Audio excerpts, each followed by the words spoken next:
అన్వర్, అయ్యా 100 మంది పనివాళ్లను ఒక బుల్డోజర్ను ఆలయం దగ్గర తీసుకురా. దాన్ని పడగొట్టించాలి. ఒరే రావుడు, అబ్బాయి పెళ్లి ఇంతవరకు ఆగమన్నారు, అంగీకరించాను. ఇప్పటికి ఆగే ప్రసక్తి లేదు. దేవుడి జోడికెళ్తే మహాపాపం రా. దేవుడా? వాడి పేరేంటి? శివుడు. మరి బ్రహ్మ, విష్ణువు, రాముడు, కృష్ణుడు, వినాయకుడు, సుబ్రహ్మణ్యం, లక్ష్మి, సరస్వతి, పార్వతి వాళ్ళు దేవుళ్లే. అల్లా, క్రీస్తు వాళ్ళు దేవుళ్లే. వీళ్ళల్లో ఎవడు గొప్పవాడు? వాళ్ళ నమ్మకాలను బట్టి వాళ్ళ దేవుడినే గొప్పవాడు అని సరిపెట్టుకోవడం లేదు. మా దేవుడు గొప్ప, మా మతం గొప్ప అని ఒకరినొకరు నరుక్కుని చూస్తున్నారు. నిజంగా దేవుడనే వాడుంటే కొంతమందికి ఎందుకు అన్నం దొరకడం లేదు? కొంతమంది చిన్న వయసులోనే విధవరాళ్ళు ఎందుకు అవుతున్నారు? కొంతమంది పశ్చిమలోనే తల్లిదండ్రులు ఎందుకు పోగొట్టుకుంటున్నారు? అది వాళ్ళ కర్మ. కర్మ అంటే పూర్వజన్మలో చేసుకున్న పాపం. ఆ పాపం నుంచి నీ దేవుడు కూడా వాళ్ళని రక్షించలేడా? రక్షించలేడు. అటువంటప్పుడు నీ దేవుడికి పూజలు ఎందుకు చేయాలిరా?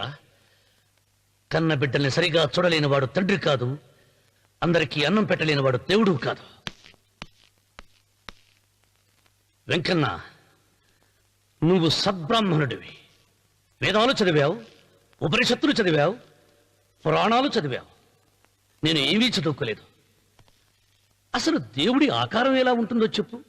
ఆయనకు ఆకారం లేదు, నిరాకారుడు. అటువంటప్పుడు గుడులెందుకు, గోపురాలెందుకు, వాటిలో విగ్రహాలెందుకురా? నేను చెబుతాను వినరా. గాలి దేవుడు, అది మనం పీల్చకపోతే చచ్చిపోతాం. నీరు దేవుడు, అది మనం తాగకపోతే బ్రతకలేము. భూమి దేవుడు, అది లేకపోతే మనకు అన్నం దొరకదు. అమ్మా నాన్న దేవుడు, వాళ్ళు లేకపోతే మనం అసలే లేవు. చదువు నేర్పిన గురువు దేవుడు, కష్టంలో, నష్టంలో, సుఖంలో, దుఃఖంలో దగ్గరుండే స్నేహితుడు. స్నేహితుడు అంటే నువ్వు నాకు దేవుడివి. నీకు మొక్కుతాను రా, అంతేగాని ఆ నల్ల రాళ్ళకి రెప్పలెక్కి కాదు. అంటే గుడి మెట్లకి మొక్కే వాళ్ళంతా మూర్ఖులా? నైవేద్యం పెట్టి నమస్కారాలు చేసే వాళ్ళంతా పిచ్చివాళ్ళ? గుండు గీయించుకుని పొర్లు దండాలు పెట్టేవాళ్ళంతా అమాయకులా? అవును. ఒక గుడి చూపించి ఆ గుడిలో దేవుడు వరాలు ఇవ్వడు అని చెప్పు. ఆ గుడి మెట్లలో ఒక్క మెట్టు కూడా ఎవడో ఎక్కడ. నైవేద్యం పెడతారన్నావు కదూ, ఎందుకో తెలుసా? పెట్టిన క్షీరాన్నాలు, దద్దోజనాలు, పులిహోరాలు మనం మెక్కుతామని తెలిసి, అదే దేవుడు తింటాడని తెలిస్తే శనగ చెక్క, ఒక బెల్లపు ముక్క కూడా పెట్టర్రా. వెంట్రుకలు ఇస్తారన్నావు కదూ, దేనికి? మళ్ళీ ములుస్తాయన్న ధైర్యంతో గుండు గుట్టించుకున్నాక జన్మలో ఒక్క వెంట్రుక కూడా మొలవదు అని చెప్పు. ఒక్కడు కూడా గుండు గుట్టించుకోడు. ఒరే రావుడు, గీతలో శ్రీకృష్ణుడు ఏం చెప్పాడో తెలుసా? చిచి! 16,000 మంది గోపికలతో సరసం, 8 మంది పెళ్లాలతో కాపురం చేసిన కృష్ణుడు ఎలా వేల్పు? వాడు చెప్పిన గీత మన తల రాత. వెంకన్న, నా దృష్టిలో భగవంతుని పూజించే వాళ్ళు 2 రకాలు. భయంతో పూజలు చేసేవాళ్ళు, ఆశతో మొక్కేవాళ్ళు. పాపం చేశాం, ఆయనకు దండం పెట్టి చేసిన పాపాన్ని ఏదో ఒక రూపంలో హుండీలో వేసేద్దామనుకునే వాళ్ళు మొదటి రకం. మొక్కితే ఏదో దక్కుతుందని ఆశపడేవాళ్ళు 2వ రకం. నా భూమి నేను సొంతం చేసుకున్నాను కాబట్టి అది పాపం కాదు. భయం లేదు, ఏదో అయిపోవాలనే ఆశ, తపన నాకు లేదు. ఈ రామన్న చౌదరి నిన్న జరిగింది మరిచిపోడు, నేడు జరగాల్సింది వాయిదా వేయడు, రేపటి గురించి ఆలోచించడు.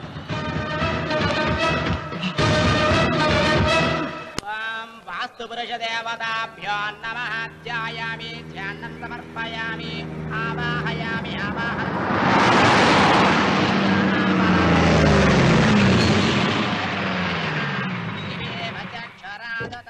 రండి రామన్న చౌదరి గారు.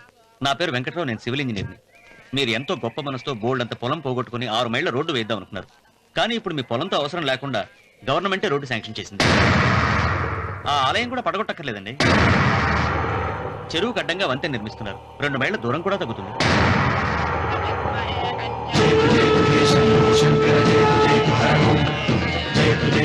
పాట వేయించడానికి నువ్వే వడివిరా, భగవంతుడే వేయిస్తాడు. అమ్మవారి ఆలయాన్ని నువ్వు తాకలేవు. పూలు వేయండి రామన్న గారు. ఆయన ఎవరు? జటాధారి స్వాముల వారు. నీకు తల్లిదండ్రులు ఉన్నారా? లేరు, చనిపోయారు. ఫోటో ఉందా? ఉంది.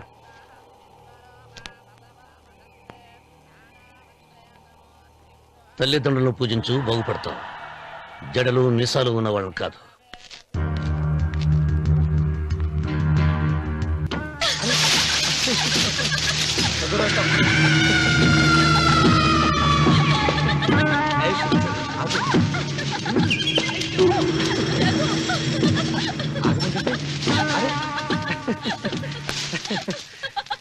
అయ్యో రఘు, నా మాట విను. ఏంటి సులోచన ఇది? ఎన్నాళ్ళలో ముట్టుకోకుండా బ్రహ్మచారిలో ఉండమంటావు? అది కాదు రఘు, నా మాట విను. ఏంటి కాదు? ఇంతకీ మన ప్రేమ విషయం మీ నాయనంతో చెప్పావు లేదా? లేదు. చెప్పవు. నీ వల్ల కాదు. నేనే మా నాన్నతో మన ప్రేమ సంగతి వద్దు చెప్పేస్తాను. రఘు, ఏమొద్దు, చెప్పేది విను. నేను చెప్పేస్తాను. రఘు, వెళ్ళొద్దు. నువ్వు ఊరుకో. రఘు, ఒక్క మాట. నేను చెప్పేస్తాను. రఘు, ఆగు రఘు. రఘు, నా మాట విను.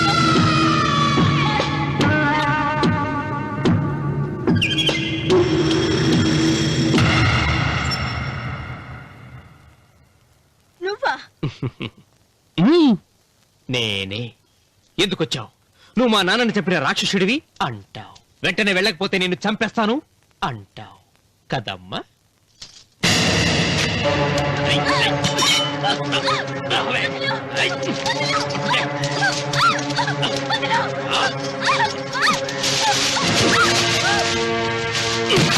ముసలానా, లే, లే, చెప్పు. వీళ్ళ నాన్నని చంపింది ఎవరు? నేనా? నేను చంపానా? నిజం చెప్పు, చెప్పు. ఎవరు చంపారు? ఎవరు చంపారు? చెప్పు.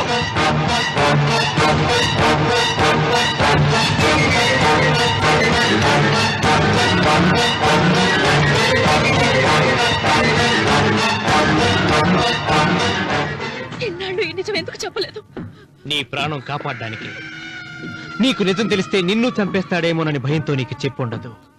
పాపానికి ప్రాయశ్చిత్తం కావాలమ్మా. దానికి మార్గం నేను చెప్తాను. మనం ప్రతీకారం తీర్చుకోవాలి.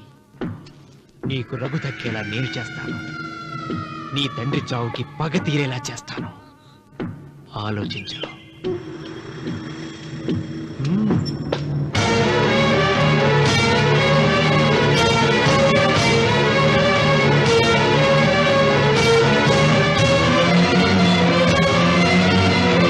నేను నమ్మను. మా నాన్న దేవుడు. మా తాతయ్యకు జరిగిన అన్యాయానికి ప్రతీకారంగా పొలాలు స్వాధీనం చేసుకున్న మాట నిజమే, కానీ హత్యలు చేసే అంత దుర్మార్గుడు కాదు మా నాన్న. అందుకే చెప్పాను, నువ్వు నమ్మలేవు, నన్ను మర్చిపోమని. సులోచన, అదే నిజమైతే మా నాన్న నిలదీసి నిజమేంటో తెలిసాక ఆ ఇల్లు వదిలేసి వచ్చి నేను నిన్ను పెళ్లి చేసుకుంటాను. అది మహాప్రమాదం. మా మధ్యలో మాట్లాడడానికి నువ్వెవడవి? మీ నాన్న చేసిన హత్యకు 14 ఏళ్లు శిక్ష అనుభవించిన వాణ్ణిరా. నీకు నా మీద జాలి రావాలి కానీ కోపం వస్తుందేంట్రా? మీ నాన్న మనస్తత్వం నాకు బాగా తెలుసు. నువ్వు నాగసులోచన ప్రేమించుకున్నారని తెలిసిన వెంటనే వీళ్ళిద్దరిని చంపేసి వీళ్ల పొలంలోనే పాతి పెడతాడు. నా మాట విను, ఇంకేం ఆలోచించుకో. నా మాట విను.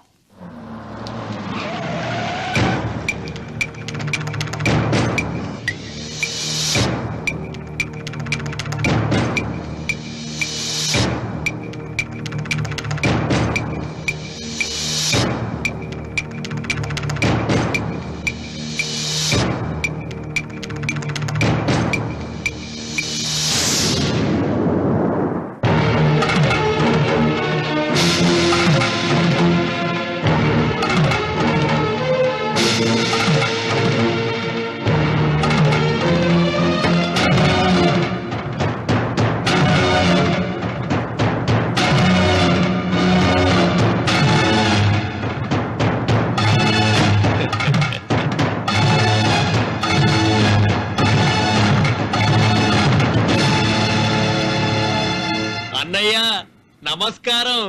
వీధి గుమ్మం వైపుకైతే నువ్వు రావని పెరటి గుమ్మం వైపుకు నేనే తీసుకుని వచ్చాను. మీ నాన్న ఇచ్చే ముష్టి డబ్బుతో బ్రతికే నాగసులోచనని ప్రేమించావు. మీ నాన్న ఈ పెళ్లికి ఒప్పుకోడు కదరా అన్నాను. లేచిపోతామన్నాడు. లేచిపోతే మీ నాన్న పరువు ఏమవుతుందని నేనే దగ్గరుండి ఈ పెళ్లి తెరిపించానన్నయ్య. వాళ్ళ నాన్నను చంపిన పాపానికి ఈ మాత్రం పుణ్యం చేయాలి కదా. వాళ్ళ నాన్నని ఎవరు ఎక్కడ ఎలా చంపారన్నది నేను ఎవ్వరితో చెప్పలేదు. నీ బాధ నాకు అర్థమైంది అన్నయ్య, నీ బాధ నాకు అర్థమైంది. రేయ్, ఏంట్రా అలా చూస్తూ నిలబడ్డారు? వచ్చి కాళ్ళ మీద పడి ఆశీర్వాదం తీసుకోండి.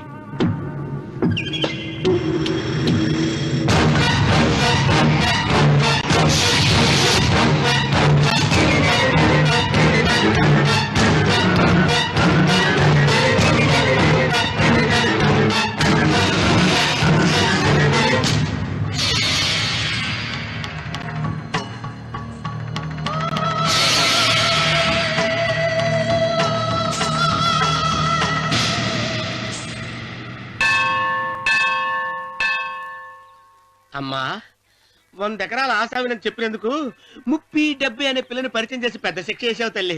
తప్పైపోయిందమ్మా, క్షమించే తల్లి. ఈసారి అలా చేయను. మంచి పిల్లనిచ్చి పెళ్లి చేయమ్మా. అలాగేనా?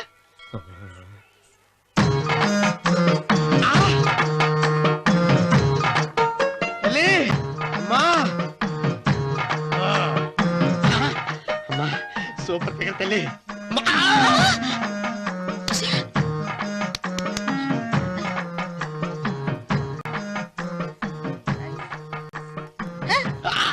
నాకింకా పెళ్లి కాలేదు తల్లి.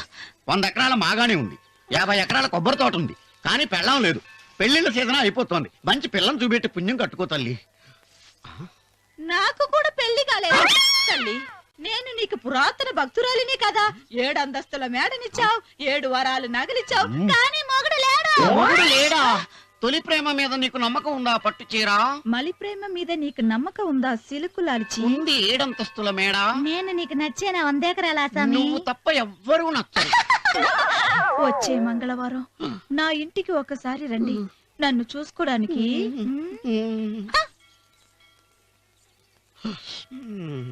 తొలి ప్రేమలు అంత తడిచిపోయావా? తడిసి ముద్దయిపోయాను. ఎంత? 30. ఇదెంత? 70. అంతే కదా. ఇప్పుడు నువ్వు తొలి ప్రేమలో పడ్డావే, నా దగ్గరికి వెళ్ళి ఇది 30 ఇది 70 అని చెప్తే దాన్ని చేసుకో. అలాగే. ఆ, ఏ తొలి ప్రేమ వెళ్ళు, నాకు చేసుకోరా. 30, 70. ఏ తొలి ప్రేమ టింగ్. ఇదెంత చెప్పు. ఇదేంటి ఇది? టింగ్ టింగ్ టింగ్ మో. ఇదెంత? ఇదంతా ఎందుకండి? ఎందుకంటే ఇదెంతో నువ్వు చెప్తేనే మన పెళ్లి. అందుకు చెప్పు. అది అది ముప్పి, అది డెప్పి. ఒరే గుంటనక, వస్తున్నాను ఉంటారా? అచి సాచినోడా, నాకు వచ్చిన సంబంధాన్ని చెడగొడతావా? అంటే బాగా అవసరం. నన్నే కొడతావా? అమ్మా, నన్నే కొడతావా? అమ్మా, చూడు, నువ్వు చేసింది తప్పో నేను చేసింది తప్పో మా చిన్నమ్మ గారిని అడుగుతాను. ఏ విషయం చెప్తానే. అచిబా